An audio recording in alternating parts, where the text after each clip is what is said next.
You're welcome once again. From now to 7, we keep the conversation going. A few matters we're going to be addressing. I've got side comments coming up in a moment, random stories, random thoughts that caught my attention today, which will not be discussed at this time. No, they won't. And then, let's see. Oh, yeah, there's a rant as well on my mind, something I'll be discussing, expressing some thoughts on. Now, I'll have that conversation with you as well. I'll take your thoughts on mine too. Four features the business news. It's another Wednesday. As such, we've got Canvas, the Niger Delta Roundtable coming up today. Yes, indeed. We're discussing the progressive development of the Niger Delta region, as we have done consistently. And matching ground is not going to help us make progress in the Niger Delta region. Hungry elders, hungry traditional rulers who are collecting goats before they give judgment on matters is not going to help the progress of the Niger Delta region. Hungry youth leaders, perpetually hungry and greedy, gluttonous women leaders as well. It's not going to help us make progress. Never-doer youths, youth leaders and CDC leaders also will not help us progress either. We need people who are genuinely committed and concerned, for the progress of our region. That's the only thing that's going to make us go forward. So people who believe that they have to pay us before they install transformer in our community are the enemies of progress. Yes, because even if they pay them today, they will forever be hungry. There's never a time they're not hungry. The other day we were having a conversation about this, and somebody was saying that all the meetings they have been holding, who sent them to organize meetings? Okay, all the meetings they have been holding, who has those meetings benefited? Or were they told that before you come for meeting, you shouldn't eat in your house first? Even in the Bible, I think it was it Paul? I think one of Paul's epistles, I hope I'm right about that. He advised them to eat at home before coming to church, to the house of God for Holy Communion. Eat in your house. And you leave your house, you say you're going for meeting, you didn't eat. If you don't have money to eat, then stay at home. Stay at home. Meeting is not compulsory. Stay at home. Work hard. Eat. Then go for meeting. So that when you get to the meeting, you can discuss progressive discussions. You can bring about forward-thinking ideas that will move your community forward. So that when you get to the meeting, the worms in your stomach will not be louder than the voice that's coming out from your mouth. And then your brain will go on recess, and the worms in your stomach are the ones thinking on your behalf. And then when people are discussing progressive things or bringing progressive ideas, all you are thinking is, which one am I going to eat? Which one am I going to eat? How am I going to eat? So eat at home first. Make sure you have eaten at home before you go for those meetings.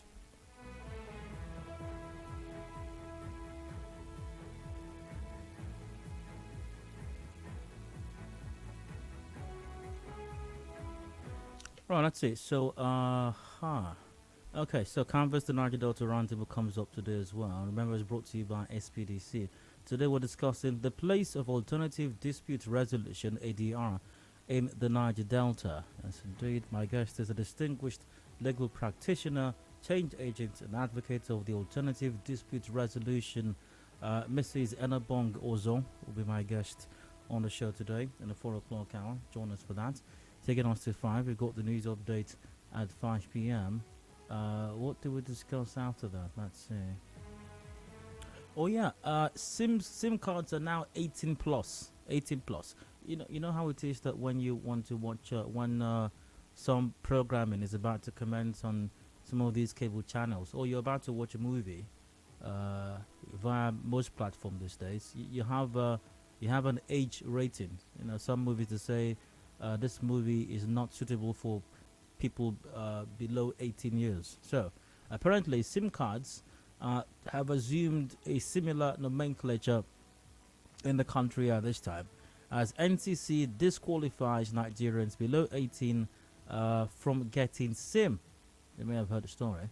You can find details in the Punch newspaper. I believe other dailies are running similar versions as well. But let's go with the one published by the Punch newspaper. NTC disqualifies Nigerians below 18 from getting SIM. The Nigerian Communications Commission has disqualified anyone below the age of 18 from registering and owning a subscriber identity module SIM in Nigeria. This is according to the draft copy of the modified registration of telephone subscribers regulations published on the Commission's website.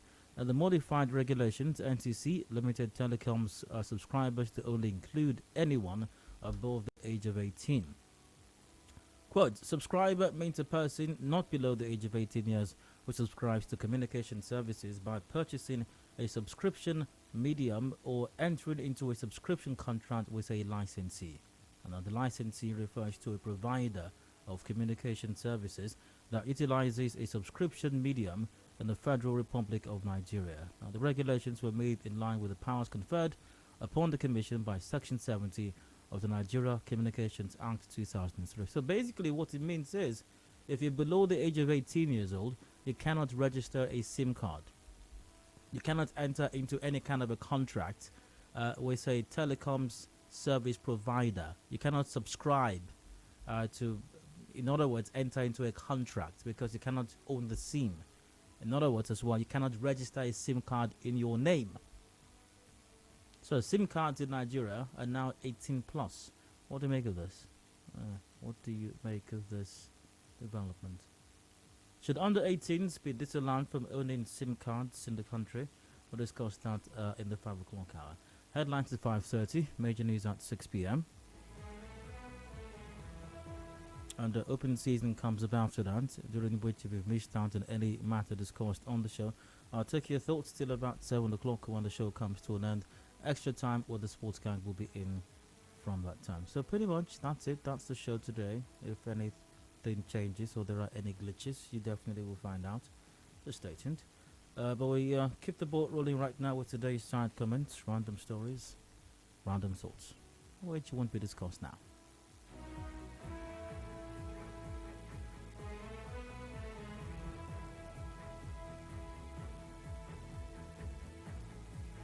Nancy, I'm sure some of the issues caught my attention on the news earlier today. Just a moment while I flip over to that part of it. We're almost there. Oh yes, we are. I believe we are. Yep, the Southeast Governors Forum says security outfit will be established in all Southeast states before the end of the year. The governors said this as part of the 8-point agenda during a meeting that took place at the Enugu State Government House yesterday. And it's quite tragic, the things that's taking place in the southeastern part of the country. The killings, the mayhem, it's most unfortunate indeed. And for me, well, it seems obvious that the government at the different levels in the country are simply don't know what to do. It's just grappling at straws these days, and people are more concerned about their political structure and grandness than actually solving problems, even if people's lives are at stake. How people are perceived politically, able to maintain structure, political perception, to maintaining political sagacity is more important than people's lives right now. It's the most unfortunate situation indeed. Then again, that's what you get when you vote for structure and on grandness. That's the result of it. That's the result. Anambra State now has a new commissioner of police, Echeng Eworo, the 4th CP in the state in 8 months. Wow, that's one CP every 2 months. Remarkable stuff. Remarkable stuff. And that's what the police in Nigeria, that's what they do. when they have no idea what to do, they just change something. New CP. Yeah, change their name. Change the name of the tactical unit. Yeah, scrap that tactical unit. Just scrap it. Okay, you know what? They have commander before. Make the new head CP. Change it from commander to CP. Okay, wait. Their office was at Mile 2 before, and things are bad, right? Okay, move the office to Mile 4. That should be able to address the situation. Move it to mile 4. That will change it. Oh, there's no space in mile 4. There's no space there. Okay, just rename mile 2 mile 4. You understand? That's it. That is it. If there's no space for them to move to mile 4, which will address the matter, there's no office space there. Don't worry. Just change their current address from mile 2 to mile 4. That should be able to help to address the security situation. And that describes how pretty much the police, to a great degree, have been handling security matters in the country so far. You scrap SARS. Where are the SARS officers who were committing the atrocities? You scrap. What's the other one that was scrapped in River State? Can someone remind me the one that was scrapped in River State via WhatsApp, please? 0809 030 6416. I think it was the award-winning CP. Or was it a versatile CP? One of them scrapped it. One of the tactical units that was causing mayhem in River State. Can someone remind me, please, what that particular unit is? The name of that unit. Please remind me, if you can, once again via WhatsApp on 0809 030 6416. That's 0809 030 6416. Somebody have. No, it was Eagle Crack. I think that's the one. I think it was Eagle Crack. I think it's E-Crack. Yeah, that's the one. E-Crack. With a bunch of crackheads who were, committing all kinds of, or constituting themselves into all kinds of a nuisance within the state. So, yeah. So where are the crackheads that were in the E-Crack team? Where are they? Have they been dealt with? Have they been flushed out of the force? You just change name, you change nomenclature, you change uniform, put them in other units, and business as usual. Business as usual.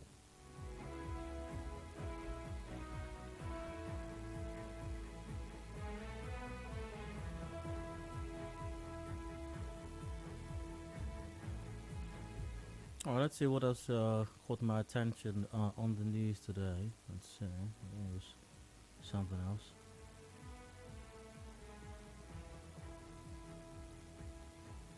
Yeah, the Che Local Government Council has denied reports that its chairman, Obid Nayawu, directed his chief security officer to harass, intimidate, or assault any serving councillor of Che.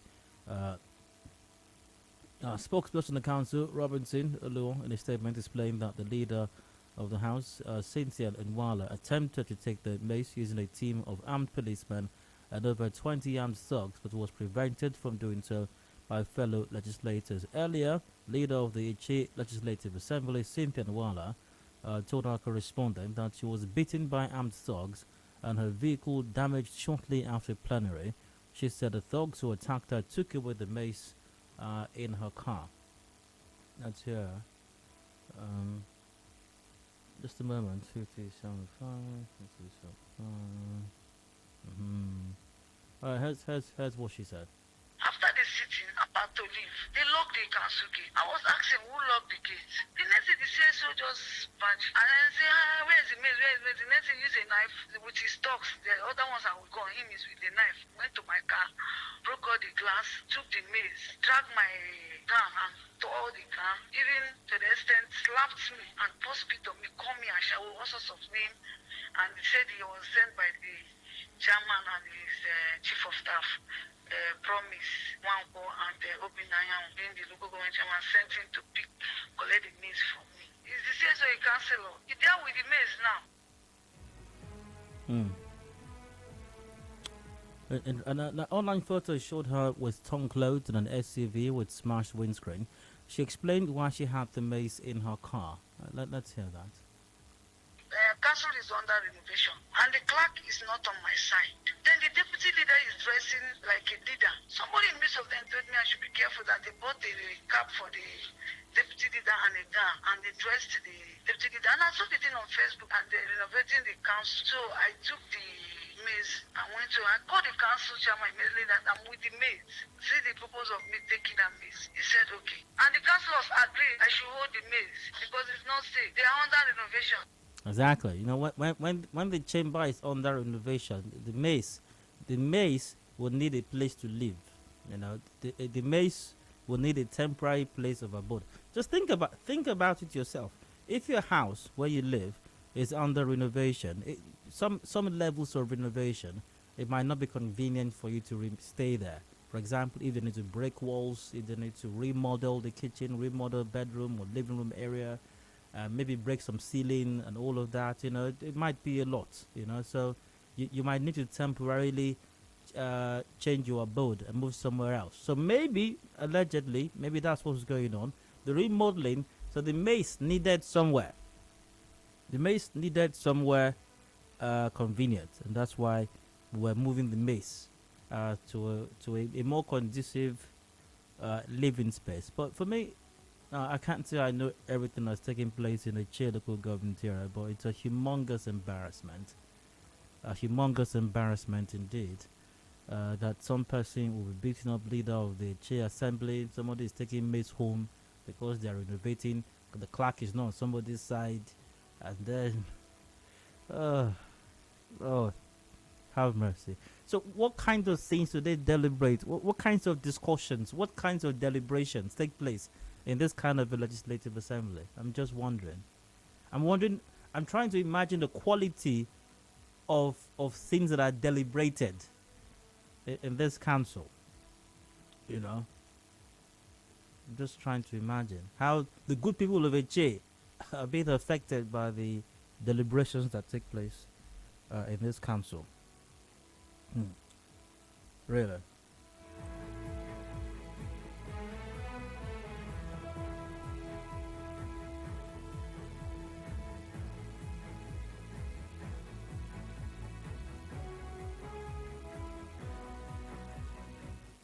It's remarkable indeed, absolutely. Oh, by the way, thanks to all those who sent the messages on the what's it called on the eCrack team. Yeah, I didn't see those earlier on, but they came in eventually. Thank you very much for that. Yeah, absolutely. Thank you so much.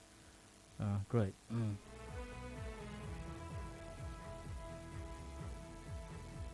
All right, an interesting recommendation here. That the best way to solve security problem is to change the uniform. Yeah, that's another thing the police have done as well.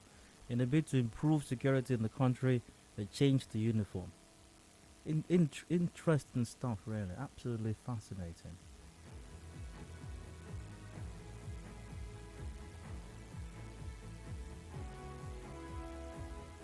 All right, let's see. Anything else catch my attention on the news today?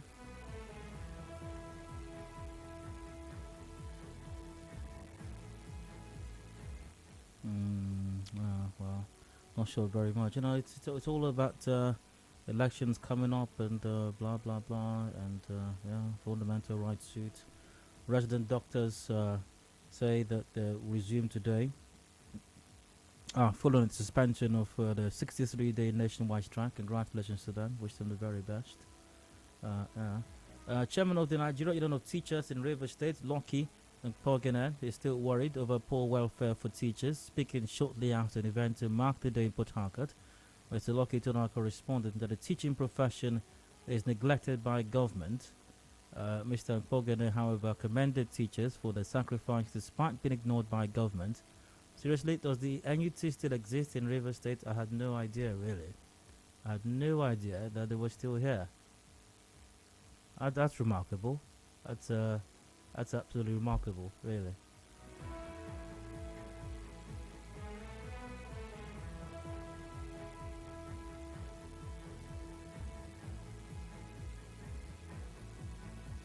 Anyways, I think I'll wrap up the side comments on that note. So I go for a break now. When I return, you don't miss anything out. I'm quite concerned. I hope I didn't miss anything out. Okay, I think I'll leave it there. So I'll go for a break. When I return, today's round comes up. Please stay with us.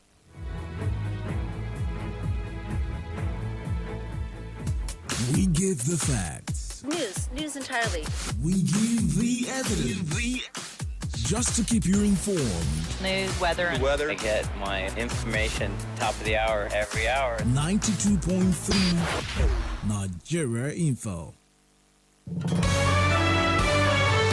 Are you running late and can't make it down to our Room OC office to book your commercials?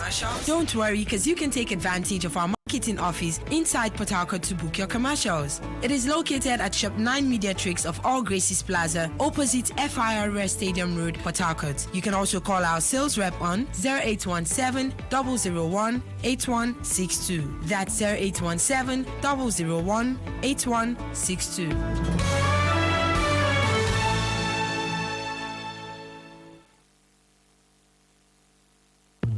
Our freedom depends on our proactive responsibilities. Let's talk, act, and be about development. With one voice, our potential is realized. This is your number one news, talk, and sports radio station. 92.3 Nigeria Info. I am listening. And now, hard facts. Hard facts with Dio.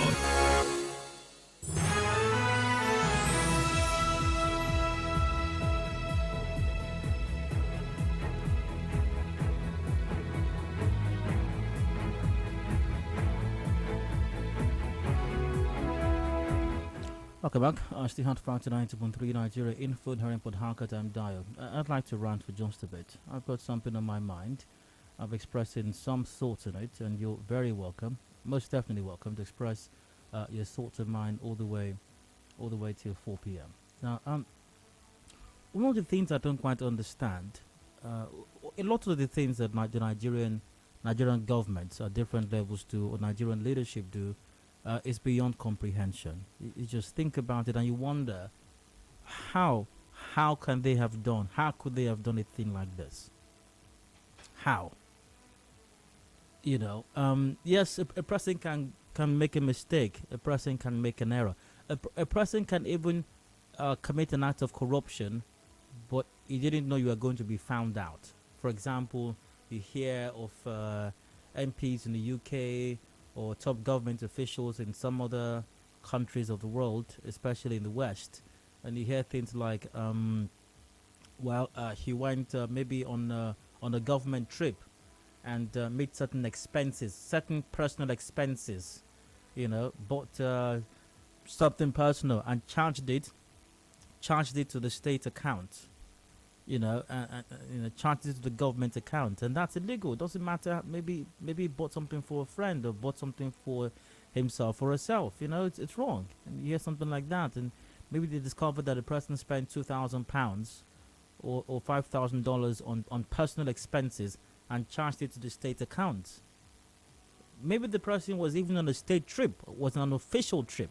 But even though you're on an official trip, you can't charge certain things to the state. You can't do that. Maybe some accountant was investigating and they found this out. You can say, okay, it's wrong. Oh, there's going to be an outcry. Why did she do that? How could he do that? But when you think about it, especially if you're from here, well, you know how we do it here. When you think about it, you figure, okay, well, maybe he was hoping the accountant would not see it. Maybe she was hoping the accountant would not notice it. Or maybe he didn't even know that he wasn't allowed to make that kind of expense. It's possible. It's possible. Could have been an honest mistake. Or even for a person who's corrupt, it's something that could have been missed, Something that could have been missed. Maybe £1,000, maybe slightly more than that. Something that could have been missed.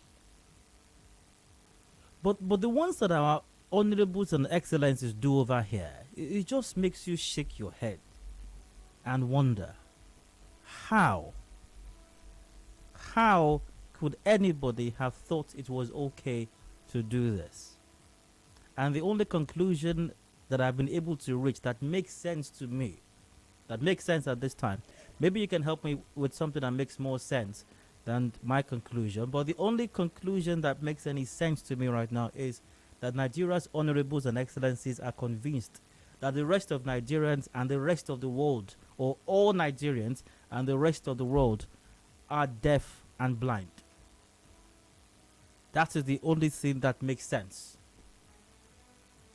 Because an accountant can miss maybe £1,000, can miss it somehow, Oh, an expense, £1,000. Okay, not much. Okay, we can let it slide. Or maybe it was something we didn't see very well. We'll let it go. By the way, accounting even has a margin of error as well that's allowed. So okay, that's fine. We can let that go. But the one that our honorables and excellent, just, oh goodness gracious. The only thing that makes sense, that when you ask yourself how could they have done this, is the belief on their part, I suppose, that all Nigerians and indeed the rest of the world are blind and they are deaf. So they will not see what we have done, neither will they hear it, even if the media outlets report it. Because it's unbelievable, it's unthinkable that they will do a thing like that. And then they will go out for international conferences. They will go for United Nations meetings. They will go for international parliamentary association events, and they will stand and read something not even too eloquent. No offense to them. I go, yes, thank you, Mr. Chairman. I am representing the Federal Republic of Nigeria. And I would like you to know that we are taking steps back home. We are making reforms. We identify that the world is a global village now. And we would like to key into the global infrastructure. And I would like you all to know that the administration back home, we are taking steps. we are enacting reforms. I just rose from a meeting with World Bank officials. We're talking with international donor agencies, and we are taking steps, and we are implementing reforms back home to change the narrative. We understand how important it is to get things right, and we are on an upward trajectory at this time to changing steps. And implementing reforms. And then you hear all of that, and sometimes people clap for them and sometimes they don't, I don't know. And then something like this happens. Story in the Punch newspaper. Senate confirms Buhari's EFCC board nominee who started school before birth. Now here's the story. The Senate on Tuesday confirmed the appointment of the nominees for the secretary and board members of the Economic and Financial Crimes Commission, submitted by the President, Buhari. Now, one of them was Yahaya Mohammed, who was said to have started his primary school before he was born. Must have been a miracle, really. It must have been a miracle. Now, the Committee on Anti-Corruption and Financial Crimes, however, cleared the nominee and others in the report presented by Senator Suleiman Kwari from Kaduna North. Earlier, Senator Hassan Hadejia from Jigawa Northeast had said that the curriculum vitae submitted by Mohammed indicated that he started school before he was born. Hadejia said, and I quote, "Let me bring to the notice of the House certain discrepancies in the report that are contradictory, especially with regard to one of the nominees, Alhaji Yahaya Mohammed, on page 8. The nominee, according to the record before us, started his primary school before he was born. There is also an overlap in the sequence of his educational experience because here he was born on 29 September 1969 and he started his central primary school in 1968. He was in Brodun Teachers College from 1975 and 1988, while simultaneously he was in the College of Administration Studies from 1980 to 1981. If these are typographical errors, Mr. Senate President, maybe we should have them corrected for the sake of our record. The Senate, however, confirmed the appointment of Mohammed. Also, George Ekungu from Cross River State was confirmed as Secretary of the EFCC. Others were confirmed as well. Kwari had told the senators that the nominees were thoroughly screened.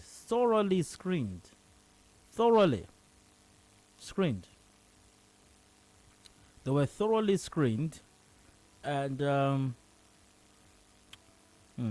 found worthy of holding the positions. Deputy Senate President Ovie Omoagege, who presided over the plenary, congratulated the nominees. Now, it doesn't matter that one of the nominees who was thoroughly screened and confirmed for this very significant, important position as being on the board of the EFCC. Records state that the records right now available to the Nigerian Senate is that he started primary school before he was born. And yet he was thoroughly screened. And members of this Senate will go for regional and international parliamentary events, and we'll go. Thank you, Mr. Speaker. Mr. Speaker, is this mic okay? Okay, yes. Thank you, Mr. Speaker. Thank you very much for inviting us. My colleagues and myself from Nigeria are very delighted to be here today, and we are back home. We are taking reforms. We are reforming and taking reforms and taking steps to provide responsible and responsive legislation to Nigerians back home, taking reforms and making reforms. And yet, the Senate thoroughly screened a person whose records show he started primary school before he was born. The only explanation I have for this is that maybe, allegedly, or supposedly, members of this Senate are convinced that the rest of Nigerians are deaf and they are blind. They can't see what happened. They won't hear of it. And the international community that they run to every now and then to talk about how they have reformed the system and are responsive and reforming the system. They also over there cannot hear because they're all deaf and they're all blind and they can't see what's going on in Nigeria. Because it's unbelievable. An accountant may miss £1,000 or £500 expenses, maybe even more. But how can anyone miss this? Even a member of the Senate did not miss it. And they miss all kinds of things over there.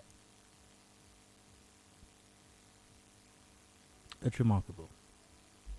It's remarkable.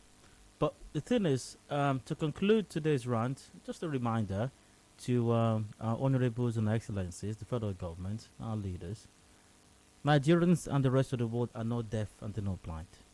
They can see. Nigerians especially can see, and they can hear. And maybe they have been lethargic for too long a time. But I believe it doesn't mean that they can't see or they do not hear. And at some time, I don't know exactly what time it is, but definitely at some point in time, they are going to react. At that point, or note I end my rant. Thanks for listening. I hope you are not bored.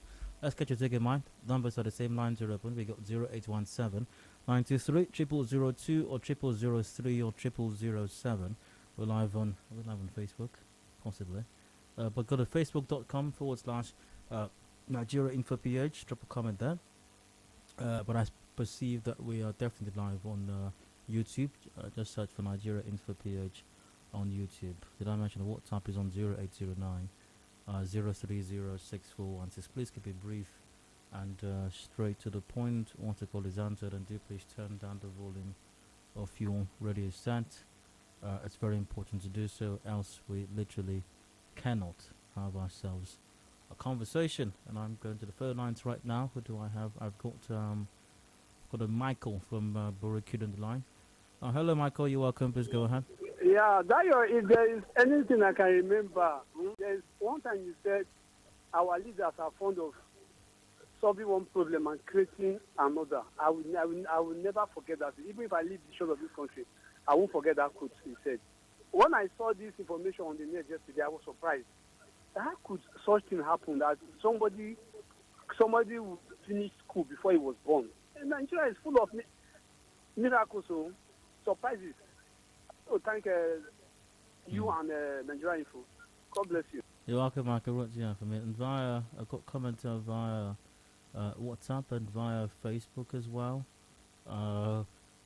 Okay, let's see. I'll start with Facebook first. Kingsley Opena goes, whatever Buhari sends, it's good for Nigeria and will be approved by the Senate. Joseph Wisdom goes, those are not senators, please. Maxwell Ukabasi goes, anything can happen in this country. Kabundu Gotsu goes, it can only happen in Nigeria. Israel Ngokwe goes, this country is really a movie. Alright. And via WhatsApp. Good afternoon, Doc. Check very well. That Yahya Mohammed is using someone's certificate that answered the same name. Very common. Funke from Iwofe. Well, Funke, we don't know if that's true or not. Doc, maybe his mother was a primary school teacher and in her womb he was attending primary school in anticipation of his birth's wonderment. But you never know. These things could happen. Doc, if some persons got miracle credit alerts through the prayers of a certain pastor Nigerian made to his church members, would it be a big deal or surprise for a Nigerian to have started school before his or her birth? What cannot, does not... Okay, that's from Ken. Alright, Ken, back to the phone line. So I've got Brown from GRA. Brown, you're welcome. Please go on. Thank you, Dayo. Good evening. Hi. Dayo, this thing we are talking about, is it possible somehow? Can we look at it this way, that it is possible that one can start school even before his birth? I'd like you to explain it to me, please. Okay. When statistics shows, even from medical practitioners, they confirm that there is a communication at early stage of a mother's pregnancy with the baby in the womb. Within 3 months of being conceived, 3 to 4 months, a mother can have a communication with the baby inside the womb. Okay. In as much as anything that the mother does, the baby has that chemical impact in him or her in the tummy. And experiences shows that if mothers who are harsh to their babies in their tummy, when the baby is still in the tummy, if they are harsh and if the baby is born, baby seems to be like distancing himself or herself from the mother as a result of that harshness that the mother renders to him or her when he is still in the tummy. Then if the mother or the father is that kind of loving and kind, perhaps reading some stories, telling some stories and reading some books for the baby when he's still in the tummy. Is that the same? Is that the same as attending primary school? That perhaps that's the what they meant. Maybe the mother of Bello. I'm asking you. Is that the same as attending primary school? No. They didn't say that. No, I'm asking you if what you just described is the same thing as attending primary school. Well, it's an education. Of what? It's an education. It's not academic education. An indication of what? Whatever that they educated the person is an education. Does it amount to having attended primary school? It's a yes or no question, actually. Well, there one can be in a home and teach the children. I'm talking about what you just described. Once again, for the last time, does it amount to primary school education? Brown, good to hear from you. Thanks for your contribution. Wisdom from Jerry, welcome. Go ahead. When some people call and they're going out of point, you are wasting my credit. With due respect. Wisdom, you are wasting the time of other persons as well. No, it's wrong. You keep asking them unnecessary questions. Wisdom, I'm going to have to let you go now as well. Thanks for your contribution there. We've got 9 minutes to go before 4 o'clock. Top of the hour at 4, we got the business news coming up. Canvas and that comes about to that. Let's get your take still. Via WhatsApp, this Mohammed that was thoroughly screened had his duplicates. They always have, but you have not seen or heard of this. Trust me. That's an OVA. Alright, let's see. The present legislators are not only rubber stamped. Have you watched this movie titled See No Evil and Hear No Evil? They are record-breaking legislators. America said that. Dio, are you questioning the miracle? Are you not aware that that name was nominated by the president? It said that anything from the president to the National Assembly is a go-go. Ahmed Lawal. This is coming from the office checking corruption in the country. I'm shedding tears. How did we get here? The rest of Nigeria and the world are blind. How does the rest of the world portray us? Can it really be worse than this? Good afternoon, Dial. Why? This is unbelievable. Why are we doing this to ourselves? This country is dying. Hashtag Rubber Stamp Senate. AJ Pascal said that. Let's go to your take as well. The numbers are the same. The lines are open. Go also via facebook.com/Nigerian for PH. The numbers to call once again. 0817 0817 923 0002, 0817 923 0003, and 0817 923 0007. Alright, those are the numbers to call. WhatsApp is on 0809 030 6416.